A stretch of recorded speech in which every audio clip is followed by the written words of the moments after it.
గౌరవనీయులు జనసేన అధినేత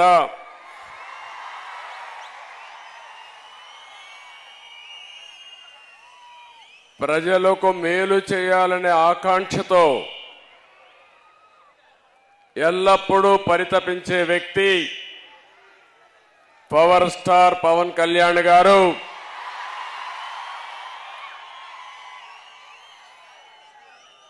గౌరవనీయులు ఎప్పుడు కూడా మీ అందరికీ అభిమాన నాయకుడే కాకుండా ఒక్క రాజకీయాల్లోనే కాకుండా సినిమా రంగంలో కూడా మీ అందరికీ సేవలు అందిస్తున్నటువంటి బాలకృష్ణ గారు ఎప్పుడూ మీరందరూ కూడా అభిమానంగా బాలయ్య బాలయ్య అని పిలుస్తూ ఉంటారు. అలాంటి బాలకృష్ణ గారు తెలుగుదేశం పార్టీ జాతీయ ప్రధాన కార్యదర్శి గౌరవనీయులు లోకేష్ గారు, జనసేన పిఏసి అధ్యక్షులు గౌరవనీయులు మనోహర్ గారు, ఆంధ్రప్రదేశ్ రాష్ట్ర తెలుగుదేశం పార్టీ అధ్యక్షులు గౌరవనీయులు అచ్చెన్నాయుడు గారు, వేదిక పైన అటు తెలుగుదేశం ఇటు జనసేన అధినాయకత్వం అక్కడుండే నాయకులందరికీ, ఒక పక్క తెలుగుదేశం పార్టీ వీర సైనికులకి, ఇంకో పక్క జనసేన జన సైనికులకి పేరు పేరున ఈరోజు విశాఖపట్నం వచ్చినప్పుడు చాలా సార్లు విశాఖపట్నంకు వచ్చారు. కానీ నా జీవితంలో ఇంత అపూర్వ స్వాగతం నా జీవితంలో చూడలేదు. ఆ విధంగా స్వాగతం పలికారు. ఒక పక్క సముద్రం ఘోషిస్తా ఉంటే ఇంకో పక్క జన సముద్రం ఇక్కడ ఘోషించే పరిస్థితి వచ్చింది.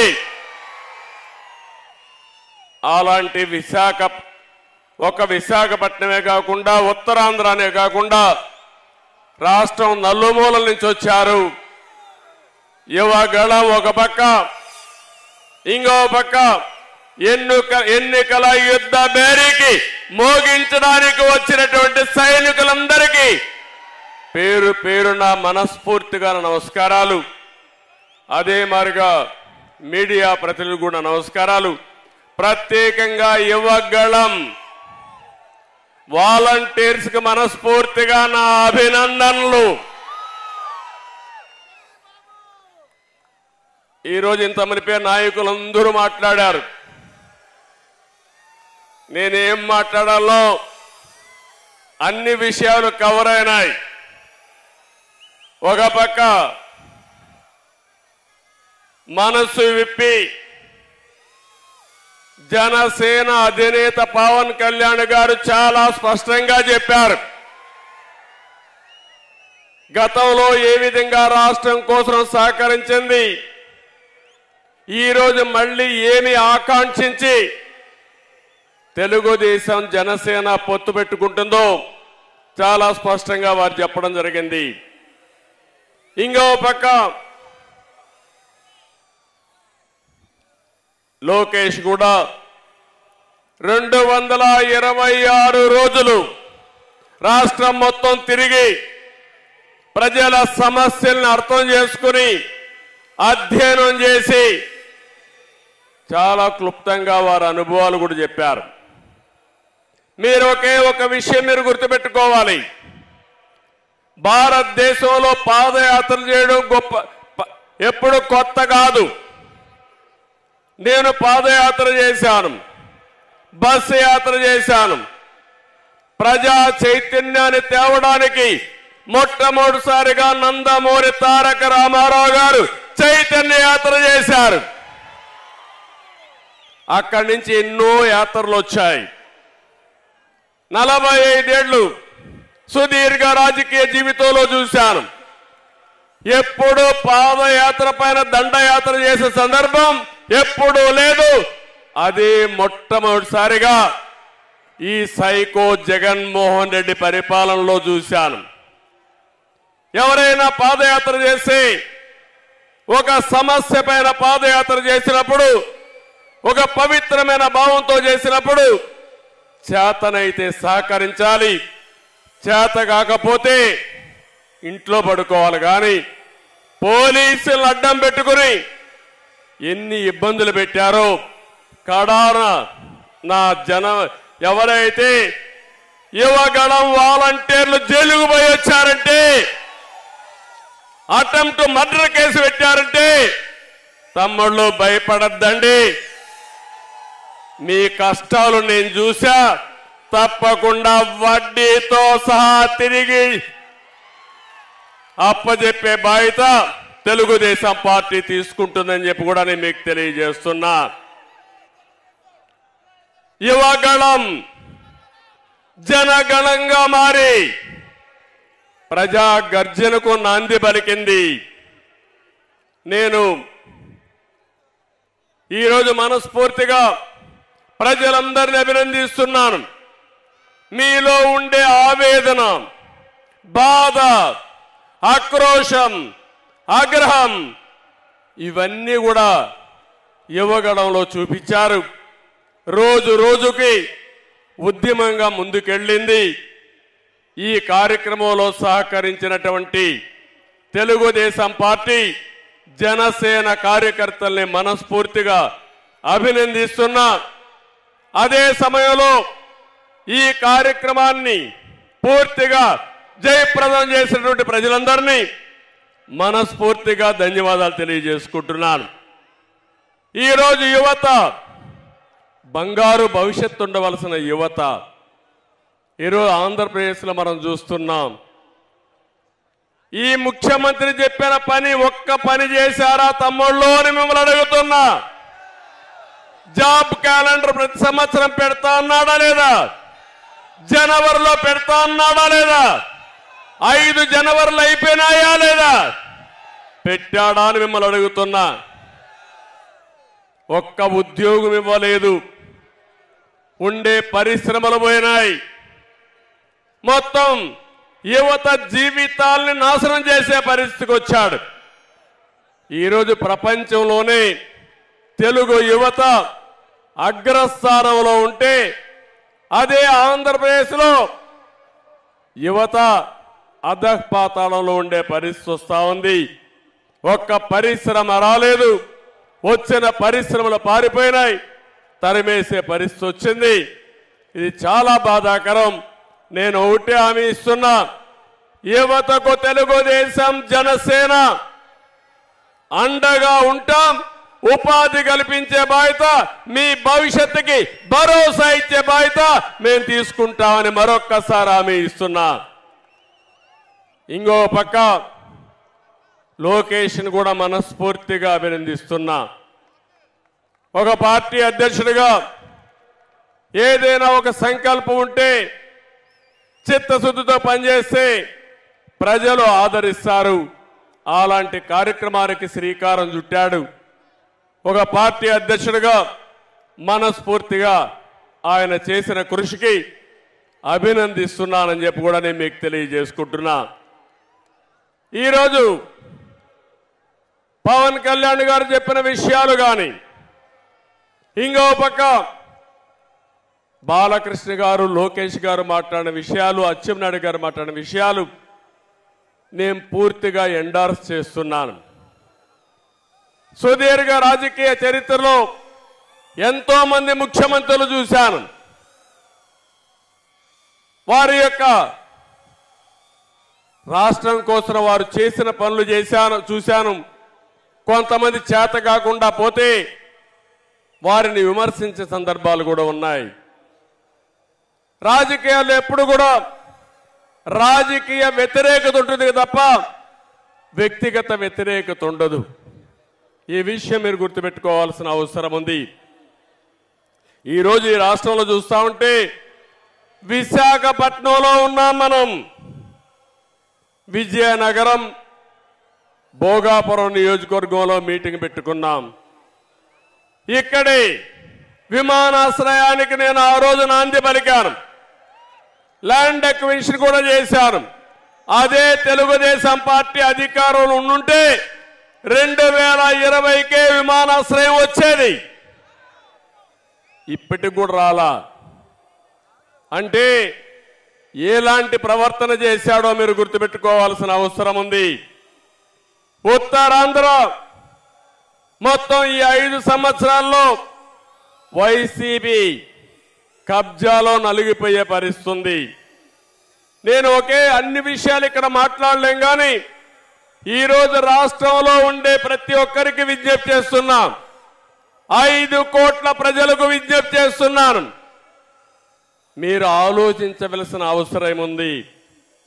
ఇది జనసేన తెలుగుదేశం పార్టీల కోసం కాదు, లేకపోతే నా కోసం పవన్ కళ్యాణ్ కోసం కాదు.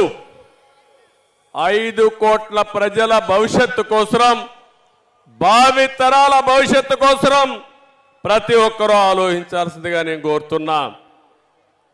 ఈ విశాఖపట్నంలో మీరు చూస్తే ఎయిర్పోర్ట్ పూర్తిగా నిర్వీర్యమైపోయి మళ్ళీ నేను వేసిన ఫౌండేషన్ రెండోసారి ఫౌండేషన్ వేసి ఏదో గొప్పగా చేసేవారి విధంగా పోయే పరిస్థితికి వచ్చారు. మెట్రో పోయింది.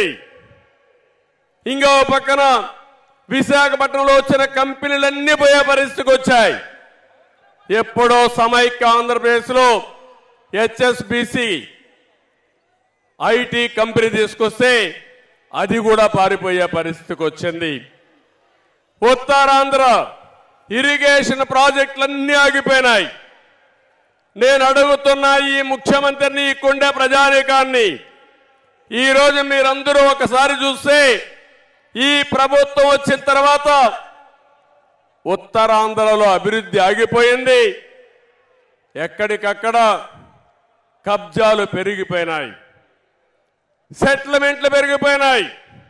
మెడ మీద కత్తి పెట్టి ఆస్తులు బలవంతంగా రాసుకున్నారంటే ఎంత బాధాకరమో ఆలోచించండి. నా జీవితంలో చాలా సంవత్సరాలు రాజకీయాలు చూశాను కానీ ఎప్పుడు కూడా సమైక్య ఆంధ్రప్రదేశ్లో కూడా ఇంత అరాచకాలు జరగలేదు. అలాంటి అరాచకాలు ఈ విశాఖపట్నంలో జరిగాయి. ఒకప్పుడు విశాఖపట్నం ఆర్థిక రాజధాని, ఈరోజు ఈ విశాఖపట్నం గంజాయి రాజధానిగా మారిపోయిందంటే ఏమనాలో మనమే ఆలోచించుకోవాల్సిన అవసరం ఉంది. ఒక బాధాకరమైన సంఘటన. విశాఖ అంటే ఎప్పుడూ నాకు అత్యంత ప్రీతి ప్రాంతమైన నగరం, ప్రాంతం. దానికి కారణం ఉదుహుదు వస్తే ఉద్దుహుదు క్రాసగాకు మనిపోయింది. నేను ఇక్కడికి వచ్చి 10 రోజులు ఇక్కడుండి ప్రజల సహకారంతో విశాఖకు ముందు, ఉద్దుహుదు ముందు, ఉదుహు తర్వాత ఏ విధంగా ఉందో నిర్మాణం చేసిన పార్టీ తెలుగుదేశం పార్టీ. సహకరించిన ప్రజానీకం ఈ విశాఖపట్నం వాసులని చెప్పి కూడా నేను మీకు తెలియజేస్తున్నా. ఈరోజు ఇంకొక విషయం మీరు ఒకసారి గుర్తుపెట్టుకోవాలి. రివర్స్ పాలన ఉన్నాడు, విధ్వంస పాలనకు నాంది పలికాడు. ఇంత మునిపే మిత్రులు చెప్పారు, కక్ష సాధింపులు, విధ్వంసాన్ని చేయడం, మంచి చేయడం చేత కాకపోతే గమ్మునుంటే నష్టం రాదు. కానీ కావాలని విధ్వంసం చేసుకుంటూ వస్తే ఏం జరుగుతుందో బెస్ట్ ఎగ్జాంపుల్ ఆంధ్రప్రదేశ్. ఒక విషయం మీరందరూ గుర్తుపెట్టుకోవాలి, ఒక మంచి చేస్తే ఆ మంచి ఫలితాలు అందరికీ వస్తాయి. అదే పబ్లిక్ పాలసీ, అదే సుపరిపాలన. ఒక చెడు చేస్తే ఆ చెడు వల్ల అందరికీ నష్టం వస్తుంది. అదే ఈరోజు ఈ జగన్మోహన్ రెడ్డి చేసే పని. ఒక్క ఛాన్స్ అన్నాడు, ఒక్క ఛాన్స్ పాపానికి రాష్ట్రం 30 సంవత్సరాలు వెనక్కెళ్ళిపోయే పరిస్థితి వచ్చింది. అందుకే నేను పవన్ కళ్యాణ్ గారిని మనస్ఫూర్తిగా అభినందిస్తున్నాను. ఒక మాట ఆయన చెప్పాడు, నవ్ ఆర్ నెవర్. ఇప్పుడు కానీ మనందరం కలవకపోతే, వైసీపీ వ్యతిరేక ఓటు చీలకుండా కాపాడుకోకపోతే ఈ రాష్ట్రాన్ని కాపాడలేమని బేషరతుగా ముందుకొచ్చిన వ్యక్తి పవన్ కళ్యాణ్ గారు. దానికి మనస్ఫూర్తిగా అభినందిస్తున్నానని చెప్పి నేను మీకు తెలియజేస్తున్నా. ఇంకొక మాట కూడా చెప్పాడు, వైసీపీ విముక్త ఆంధ్రప్రదేశ్గా ఆంధ్రప్రదేశ్ ఉండాలని కోరాడు. రాజకీయాల్లో పార్టీలు పెట్టే స్వేచ్ఛ ఎవరికైనా ఉంది, తప్పు లేదు, ప్రజలు ఎంపిక చేసుకుంటారు. కానీ రాష్ట్రాన్ని సర్వనాశనం చేసే హక్కు మాత్రం ఎవ్వరికీ లేదు. మేమంతా 5 సంవత్సరాలు మీరు ఓట్లేశారు. ఈ రాష్ట్రానికి ఒక ట్రస్టీగా ఉండమన్నారు, చేతనైతే మంచి చేయమన్నారు. చేత కాకపోతే పరిపాలనని దింపేసరికి మీరు సిద్ధంగా ఉన్నారు. కానీ ఈ 5 సంవత్సరాల్లో మీరు ఒక్కసారి చూస్తే 1-2 కాదు, ఆ రోజు హైదరాబాద్ నగరాన్ని నేను అభివృద్ధి చేశాను. తర్వాత వచ్చిన పాలకులు ఇలాంటి కక్ష కట్టి హైదరాబాద్ని విధ్వంసం చేసుంటే ఈరోజు హైదరాబాద్లో ఈ సంపద ఉండేదా అని మిమ్మల్ని అడుగుతున్నా. ఈరోజు అమరావతి, ఇక్కడ విశాఖపట్నంలో అడుగుతున్నాం మిమ్మల్ని అందరినీ. ఈరోజు మన రాజధాని ఏదని మిమ్మల్ని అడుగుతున్నా. ఆ రోజు మీరందరూ ఒకే మాట చెప్పారు. అమరావతి నేను ప్రపోజ్ చేసినప్పుడు అమరావతి ఆంధ్రప్రదేశ్ రాజధానిగా ఉంటుంది, విశాఖపట్నం ఆర్థిక రాజధానిగా ఐటీ హబ్గా ఉంటుందని మీరే సహకరించారు. అవునా కాదా అని మిమ్మల్ని అడుగుతున్నా. ఇప్పుడు చెప్పండి, 3 ముక్కలు ఆటాడాడు ఈ ముఖ్యమంత్రి. అమరావతిని సర్వనాశనం చేశాడు ముఖ్యమంత్రి. ఈరోజు ఇక్కడికి వచ్చి నేను వారం 10 రోజులు విశాఖపట్నంలో బస్సులో ఉండి ఉదువు తుఫాను వల్ల నష్టపోతే మళ్ళీ పూర్తిగా కోలుకున్న తర్వాత ఇక్కడి నుంచి వెళ్ళాను. ఈయన రాక మునిపే రిషికొండ మొత్తం నాశనం చేసి రిషికొండ బోడిగుండగా తయారు చేసి ఒక ముఖ్యమంత్రి విలాసం కోసం 500 కోట్ల రూపాయలు ఖర్చు పెట్టి హక్కు ఎవడిచ్చాడని మిమ్మల్ని అడుగుతున్నా. బాధ అనిపించదాని అడుగుతున్నా. ఒకసారి ఆవేదన గుండెలు పిండేసినట్టు ఉంటుంది ఇవన్నీ తలుచుకుంటే. ఏంటి అరాచకం? ఎక్కడికి తీసుకుపోతున్నారు ఇవన్నీ? అమరావతి పూర్తిగా నిర్వీర్యం అయిపోయింది, విధ్వంసం అయిపోయింది. ఇంకో పక్క పోలవరం రాష్ట్రానికే వరం. ఏం తమ్ముళ్ళు, ఆ రోజు తెలుగుదేశం పార్టీ ఉండుంటే 2020కి పోలవరం పూర్తి చేసి జాతికి అంకితం చేసి ఈరోజు కరువు అనే మాట లేకుండా చేసేవాళ్ళం. అది పోయింది. ఇంకో పక్క విద్య, వైద్యం, ఆరోగ్యం అన్ని కూడా మీరు చూస్తే వ్యవస్థలన్నీ భ్రష్టు పట్టాయి. ఇప్పుడే పవన్ కళ్యాణ్ గారు ఒక లిస్ట్ అంతా కూడా చెప్పారు.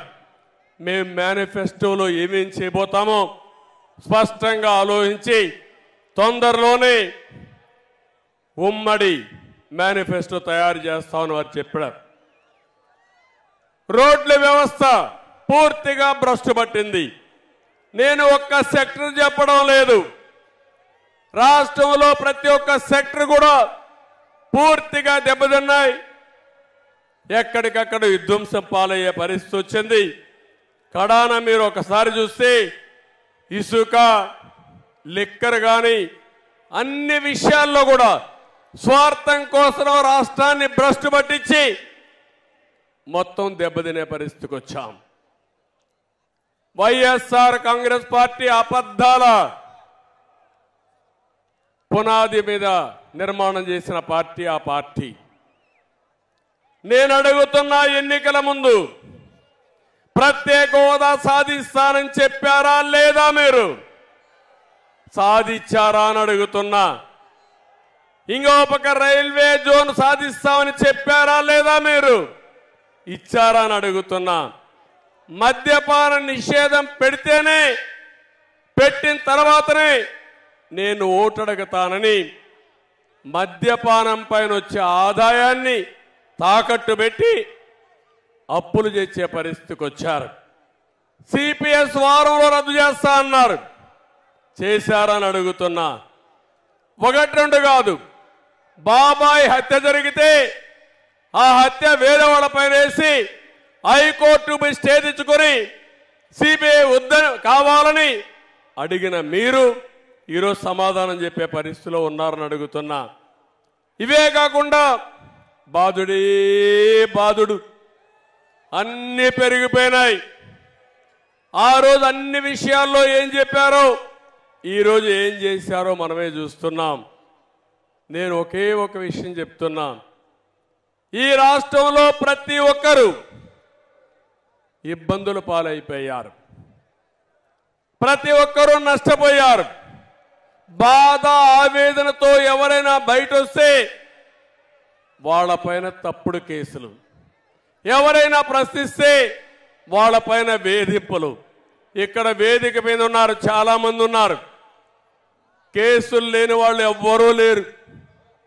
మొన్నటి వరకు పవన్ కళ్యాణ్ పైన కేసులు లేవు, కానీ రాజకీయాల్లోకి వచ్చాడు కాబట్టి ఆయన పైన కూడా కేసులు పెట్టే పరిస్థితికి వచ్చేసారు.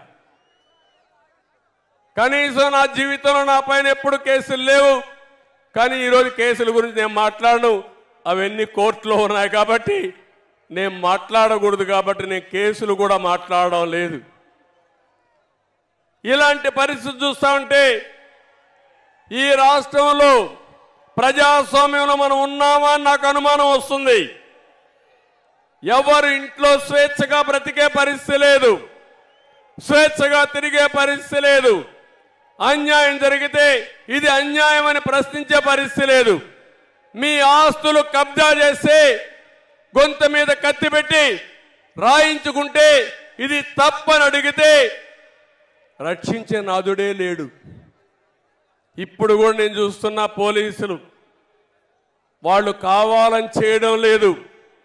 వాళ్ళ మెడ మీద కత్తి పెట్టి చేయకపోతే మిమ్మల్ని ట్రాన్స్ఫర్ చేస్తాం, విఆర్ఎస్ లో పెడతాం, ఏసీబీలో పంపిస్తామంటే భయపడిపోయి తప్పుడు కేసులు పెట్టి ఈరోజు అందరినీ వేధించే పరిస్థితికి వచ్చారు.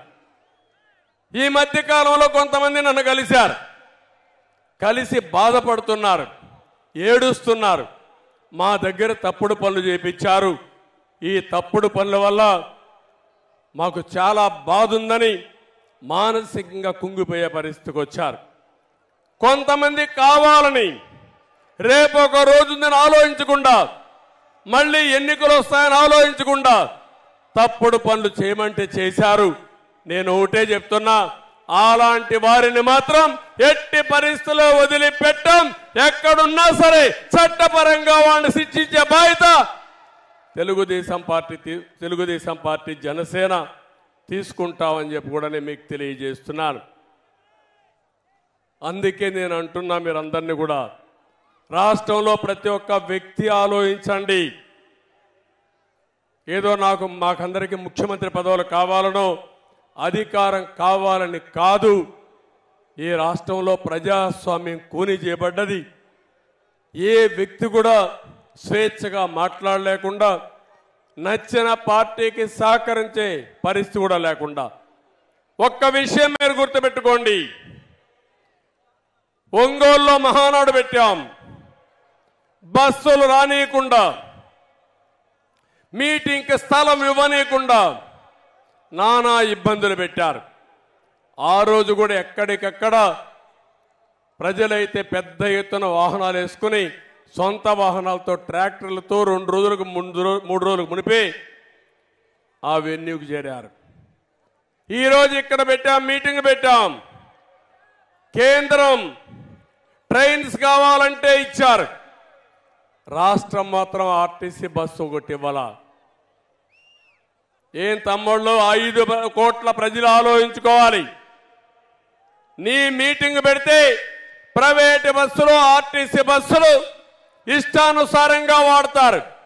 అదే ప్రతిపక్షం మీటింగ్ పెడితే మేము డబ్బులు కడతామంటే బస్సులు ఇవ్వనీయకుండా చేశారంటే ఇది ప్రజాస్వామ్యమాని మిమ్మల్ని అడుగుతున్నా. కడాన ఆటోలు వస్తా ఉంటే ఆటోలు కూడా రాకూడదని అడ్డం పడ్డారు. ప్రైవేటు బస్సులు ఇస్తా ఉంటే దానికి కూడా అడ్డం పడ్డారు. కానీ సంకల్పం ఉంది. మీరు ఎన్ని ఇబ్బందులు పెట్టినా తప్పించుకొని ఈ మీటింగ్కి వచ్చి బ్రహ్మాండంగా జయప్రదం చేశారంటే మిమ్మల్ని అందరినీ మనస్ఫూర్తిగా అభినందిస్తున్నాను. ఇంకో పక్క భవిష్యత్ గ్యారంటీ మీద ఇప్పటికే కార్యక్రమం మనం స్టార్ట్ చేశాం. ఈ భవిష్యత్ గ్యారంటీ ఒక పక్క తీసుకుపోతూనే ఉమ్మడి ఎలక్షన్ మేనిఫెస్టో కూడా తొందరలోనే తయారు చేసి ఇంకొక 1-2 మీటింగులు పెట్టాలనుకుంటున్నాం. నేను పవన్ కళ్యాణ్ గారు అందరు నాయకులు కలిసి ఒకటి అమరావతిలో ఒకటి తిరుపతిలో పెట్టి ఆ 2 మీటింగులు ఒక మీటింగ్లో ఉమ్మడి ఎలక్షన్ మేనిఫెస్టో కూడా అనౌన్స్ చేస్తామని చెప్పి కూడా నేను మీకు తెలియజేస్తున్నా. ఇప్పటికే మహాశక్తి కార్యక్రమానికి శ్రీకారం చుట్టాం. ప్రతి ఒక్క ఆడబిడ్డకి 1500 రూపాయలు నెలకు ఇవ్వడానికి 18 సంవత్సరాల వయసు వచ్చిన అందరికి ఇస్తున్నాం. ఇంకో పక్క చదువుకునే పిల్లలందరికీ తల్లికి వందనం కింద 15,000 రూపాయలు ఇస్తాం. ఒకప్పుడు దీపం పెట్టాం, మళ్ళీ 3 సిలిండర్లు ఇవ్వాలని చెప్పి నిర్ణయించాం. ఉచితంగా 3 సిలిండర్లు ఇస్తాం. ఆర్టీసీ బస్సుల్లో ఆడబిడ్డలకు ఉచిత ప్రయాణ సౌకర్యం కల్పించడానికి ఇప్పటికే నిర్ణయం చేశాం. ఇది కాకుండా ఇంకో పక్కన మీరు చూస్తే ఏదైతే యువగళం ఒక చరిత్ర 20 లక్షల మందికి ఉద్యోగాలు ఇప్పించే బాధ్యత 5 సంవత్సరాల్లో ఈ అలయన్స్ పార్టీలు తీసుకుంటాం. ఇది కాకుండా నెలకు 3,000 రూపాయల నిరుద్యోగులకి నిరుద్యోగ భృతి ఇచ్చి మిమ్మల్ని ఆదుకుంటాం. బాగా చదివించే బాధ్యత నాలెడ్జ్ ఎకానమీలో ప్రపంచ పట్టణంలో తెలుగు జాతిని తెలుగు యువతను పెట్టే బాధ్యత తీసుకుంటాం. వ్యవసాయం నేను ఎక్కువ మాట్లాడడం లేదు, ఇంతవరకే మన వాళ్ళందరూ చెప్పారు. వ్యవసాయం సర్వనాశనమైంది. రైతాంగం చితికిపోయారు. ఆత్మహత్యల్లో నెంబర్ 1 ఉన్నాం, అప్పుల్లో నెంబర్ 1 ఉన్నాం. మళ్ళీ రైతు రాజ్యం వస్తుంది. రైతును ఆదుకునే బాధ్యత తెలుగుదేశం పార్టీ తీసుకుంటాం. ప్రతి ఒక్క రైతుకి 20,000 రూపాయలు సంవత్సరానికి ఆర్థిక సహాయం చేసే బాధ్యత అన్నదాత కార్యక్రమం చేస్తామని చెప్పి కూడా నేను మీకు తెలియజేస్తున్నా. ఇదే కాకుండా ఏదైతే బీసీ రక్షణ చట్టం తీసుకొచ్చి తెలుగుదేశం పార్టీకి అదే మరి రాజకీయాల్లో మనం ఒకసారి ఆలోచిస్తే 50% జనాభా వెనుకబడిన వర్గాలు ఉన్నారు, ఆర్థికంగా ఇబ్బందుల్లో ఉన్నారు, అన్ని రంగాల్లో వెనుకబడి ఉన్నారు. వాళ్ళని ఆదుకునే బాధ్యత కూడా తీసుకుంటామని చెప్పి నేను మీకు తెలియజేస్తున్నాను. వీళ్లే కాకుండా ప్రతి ఒక్క ఇంటికి డ్రింకింగ్ వాటర్ ఇవ్వడం, అది కాకుండా సమాజంలో ఎస్సీ ఎస్టీ బీసీ మైనారిటీ అగ్రవర్ణాల్లో ఉండే పేదవాళ్ళను కూడా ఆర్థికంగా ఆదుకుంటాం. వాళ్లకు న్యాయం చేసే బాధ్యత తీసుకుంటాం. దానికి కూడా ఒక కార్యక్రమం తయారు చేసి నిర్దిష్టమైన ప్రణాళిక మీ ముందుకు తీసుకొస్తామని చెప్పి కూడా నేను మీకు తెలియజేస్తున్నాను. ఇవన్నీ కూడా సూపర్ 6 ఇప్పుడే ఇచ్చాం. ఇంకో పక్క మీరు చూస్తే భవిష్యత్తులో ఏమేం చేయాలనే కార్యక్రమాలపైన అధ్యయనం చేస్తాం. ఆ అధ్యయనం చేసి ఏ విధంగా మిమ్మల్ని ఆదుకోవాలని ఆదుకుంటాం. ఈరోజు ఒక్క విషయం ఈ మహాసభ ద్వారా తెలియజేస్తున్నాను. జగన్ పని అయిపోయింది. ఇప్పుడే మిత్రులు చెప్పినట్టు రేపు జరిగే కురుక్షేత్ర యుద్ధంలో వైసీపీ ఓడిపోవడం ఖాయం. అది నిర్ణయం అయింది. ప్రజలు నిర్ణయించుకున్నారు. ఎప్పుడైతే వైసీపీ ఎప్పుడైతే తెలుగుదేశం జనసేన అలయన్స్ అన్నామో ఆ రోజే వాళ్ళ పని అయిపోయిందని మరొక్కసారి విజ్ఞప్తి చేస్తున్నా. అయితే ఒక్క విషయం మిమ్మల్ని అందరినీ కోరుతున్నా. ఈరోజు వైసీపీ నాయకులకు నిద్ర రావడం లేదు. నేను రాజకీయాలు ఎప్పుడూ చూడలేదు. ఎమ్మెల్యేలు కూడా ట్రాన్స్ఫర్లు చేస్తున్నారు ఎంఆర్ఓలు మారిగా. 5 ఏళ్ళు ఇక్కడ పనిచేశాడంట, ఈయన ఇంకో కాన్స్టిట్యున్సీ పంపిస్తారంట. ఇక్కడ మంత్రిగా చేశాడంట, ఇక్కడ ఆయన కథలన్నీ తెలిసిపోయినాయి, ఆయన లీలలో ప్రజలకు అర్థమైపోయినాయి కాబట్టి ఆయన ఇంకో ఊరికి పంపిస్తారంట. 80-90 మంది ఎమ్మెల్యేలు పనికిరారంట. వాళ్ళని మార్చడమో లేకుంటే వాళ్ళు తీసేయడమో చేస్తారంట. వాళ్ళు కాదు పనికిరాని వాళ్ళు. పనికిరాని వ్యక్తి, రాజకీయాలకు ఏమాత్రం అర్హత లేని వ్యక్తి ఈ జగన్మోహన్ రెడ్డి అని చెప్పి కూడా నేను మీకు తెలియజేస్తున్నా. అందరూ సైకో సైకో సైకో అంటున్నారు. నాకు ఇప్పటికి కూడా అర్థం కావడంలో ఆయన క్యారెక్టర్ ఎలాంటి క్యారెక్టర్ నాకు అర్థం కాలేదు. 10-12 మంది ముఖ్యమంత్రులు చూశా, ఎన్నో ప్రభుత్వాలు చూశాను, కేంద్రంలో చూశాను, రాష్ట్రంలో చూశాను. ఇలాంటి విచిత్రమైన నాయకుడిని నా జీవితంలో ఎప్పుడూ చూడలేదని మరొక్కసారి మీకు తెలియజేస్తున్నా. అలాంటి వ్యక్తి రాజకీయాలకి అర్హత లేదు. అందుకే నేను పూర్తిగా 5 కోట్ల ప్రజలకు కూడా విజ్ఞప్తి చేస్తున్నా. ఆంధ్రప్రదేశ్ రాష్ట్రంలో ప్రజానీకం బాగుపడాలంటే, కంటి నిండా నిద్రపోవాలంటే, మన భవిష్యత్తు ఉండాలంటే, మన ఆస్తులకు ప్రాణాలకి మన ఆడపిల్లలకు రక్షణ ఉండాలంటే వైసీపీ విముక్త రాష్ట్రంగా ఏపీ తయారు కావాలి. వైసీపీ అనేది ఒక పార్టీనే కాదు. అలాంటి వ్యక్తి రాజకీయాలకు ఉండడానికి అర్హత లేదు. నేను మళ్ళీ చెప్తున్నా, ఒక్క ఓటు అలాంటి వ్యక్తికి వేసినా, అలాంటి పార్టీకి వేసినా అది రాష్ట్రానికి ఒక శాపంగా మారుతుంది. 5 సంవత్సరాలకు మునుపు విధ్వంసం ఏంటో చేసి చూపించాడు. ఆయన చేసిన తప్పులు రాష్ట్రానికి శాపంగా మారాయి.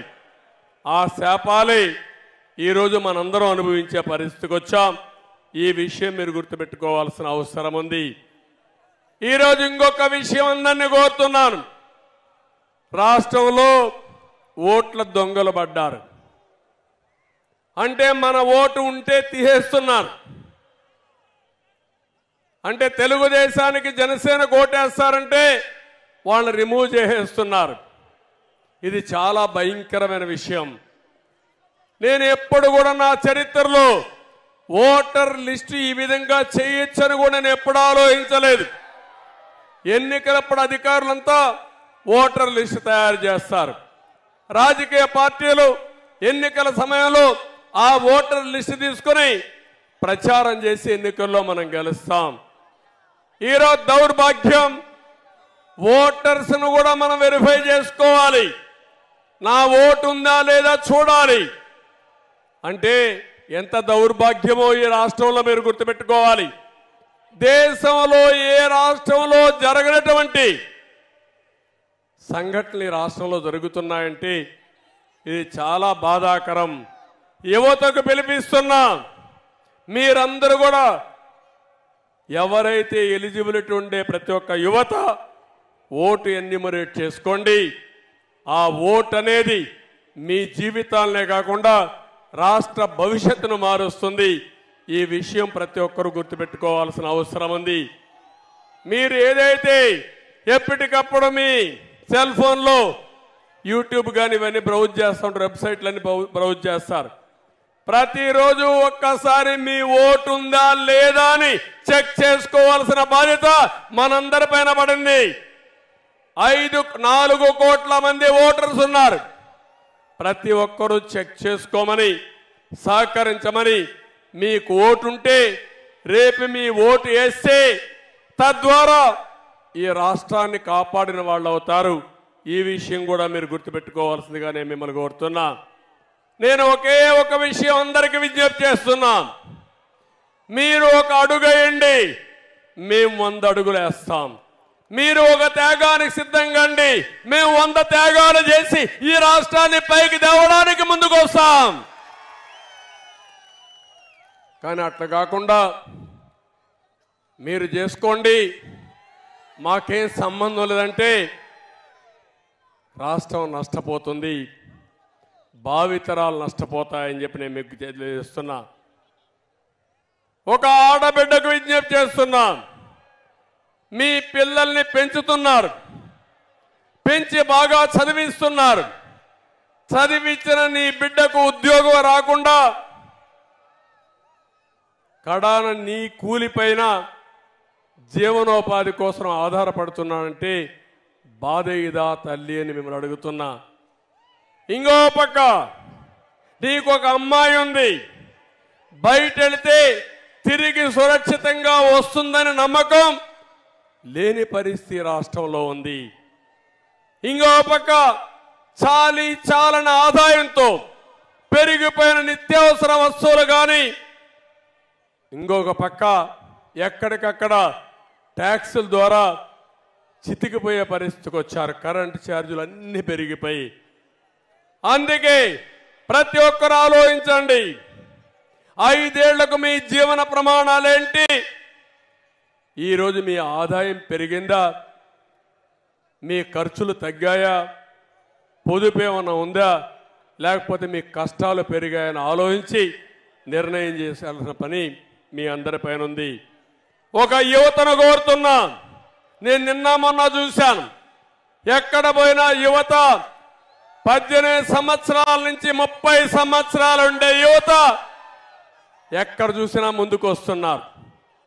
నేను ఒకటే మిమ్మల్ని కోరేది, మీది బంగారు భవిష్యత్తు. మళ్ళీ ఉద్యోగం కావాలంటే, మీ భవిష్యత్తు బాగుండాలంటే మీరు ఒక అడుగు ముందుకెయ్యండి. మీరు ఇంకా యువగళం బ్రహ్మాండంగా చేశారు. యువగళమే కాదు, కాలేజీల్లో ఉండే యువత, గ్రామాల్లో ఉండే యువత రోజుకు 1 గంట సమాజం కోసం ఆలోచించండి. రేపు ఎన్నికలు 100 రోజులు మీరు ఆలోచించండి. ఆ 100 రోజులు అయిన తర్వాత మీ భవిష్యత్తు ఉజ్వల భవిష్యత్తు చేసే బాధ్యత తెలుగుదేశం జనసేన అలయన్స్ తీసుకుంటామని చెప్పి నేను మీకు తెలియజేస్తున్నా. రైతులను కోరుతున్నాం. ఒక పక్క అక్వా రైతాంగం, పామాయిల్ రైతాంగం, హార్టికల్చర్ రైతాంగం, వరి పండించే రైతాంగం ఏమయ్యారో చూడండి. నీరు ఇవ్వలేరు, ఇన్పుట్ సబ్సిడీ ఇవ్వలేరు. కడాన మురికి కాలువలు తీయలేక నిన్నొచ్చిన తుఫానుకి మొత్తం పంటలన్నీ ముంపు గురైపోయి ఎప్పుడూ జరగని నష్టం ఈరోజు మీకు జరిగే పరిస్థితి వచ్చింది. మీరు కూడా ఆలోచించమని కోరుతున్నా. ఉద్యోగస్తులు ఉన్నారు. ఒకప్పుడు ఉద్యోగస్తులకు మేము భయపడేవాళ్ళం. ఉద్యోగ సంఘాలు చాలా పవర్ఫుల్గా చేసేటివి. ఈరోజు ఒక్క ఉద్యోగ సంఘం కూడా పనిచేయలేని పరిస్థితి. మాట్లాడితే ఏసీబీ కేసులు, లేకపోతే ఏదే తప్పుడు కేసు పెట్టి లోపల పడేస్తామంటే వాళ్ళు భయపడిపోయి సరెండర్ అయిపోయిన పరిస్థితి వచ్చింది. ఎవరు కూడా పని చేయలేని పరిస్థితికి వచ్చారు. నిన్న మొన్న అంగన్వాడీకి చెప్పిన హామీలు నెరవేర్చలేదని రోడ్డెక్కితే 9 రోజులుగా పట్టించుకోవడం లేదు. అందుకే ఉద్యోగస్తులకు హామీ ఇస్తున్నా. తెలుగుదేశం పార్టీ పీఆర్సీ ఇచ్చాం, మీ హక్కులు కాపాడాం, ఎవరికి అన్యాయం చేయకుండా చేశాం. ప్రజల మనోభావాల ప్రకారం పనిచేసిన పార్టీ తెలుగుదేశం పార్టీ. మళ్ళీ ఉద్యోగస్తులందరికీ న్యాయం చేసే బాధ్యత. ఇంకో పక్క బిజినెస్ పీపుల్ కూడా వ్యాపారాలు చేయలేకపోతున్నారు. సమాజంలో ప్రతి ఒక్కరిని కోరుతున్నా, మీరు ఆలోచించి ముందుకు రావాల్సిన అవసరం ఉంది. మీరు ఒక అడుగు ముందుకేయండి, మేము 100 అడుగులు మిమ్మల్ని నడిపించే బాధ్యత మేము తీసుకుంటామని మరొక్కసారి సమాజంలో ఉండే ప్రతి ఒక్కరిని కోరుకుంటున్నాను. ఈరోజు జనసేన తెలుగుదేశం పార్టీ పొత్తు ఒక చారిత్రాత్మకం, ఒక హిస్టారికల్. ఇది ఈ రాష్ట్రానికి అవసరం. నాకు ఏమాత్రం అనుమానం లేదు. ఎప్పుడైతే ఎన్నికలు పొత్తు అనౌన్స్ చేశామో ఆ రోజే ఇది సూపర్ హిట్ అయింది. జగన్ సినిమా అయిపోయింది. అందుకే పానిక్ బటన్ నొక్కుతున్నాడు. అది మునిగిపోయే పడవ, అది మునిగిపోవడం ఖాయం. ఈ సందర్భంగా ప్రతి ఒక్క కార్యకర్తను కోరుతున్నా, రాష్ట్ర భవిష్యత్తును ఆకాంక్షించి హైకమాండ్ మేము ఏ నిర్ణయం తీసుకున్నా ఆ నిర్ణయాన్ని అటు జనసేన ఇటు తెలుగుదేశం కార్యకర్తలు పూర్తిగా ఆచరిస్తూ ముందుకు పోవాల్సిందిగా మరొక్కసారి మిమ్మల్ని కోరుతున్నా.